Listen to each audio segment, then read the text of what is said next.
In today's video tutorial, I'm going to share with you how you can deactivate your Facebook account.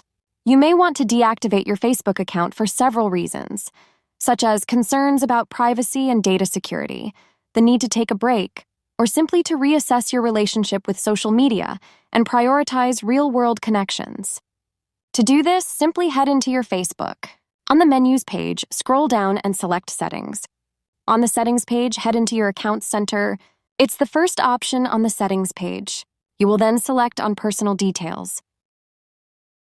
Head into the last option of Account Ownership and Control.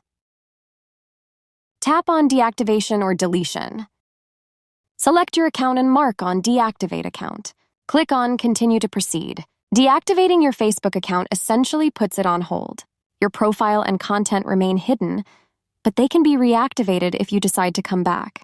Deleting, on the other hand, permanently removes your account and all associated data, which cannot be recovered.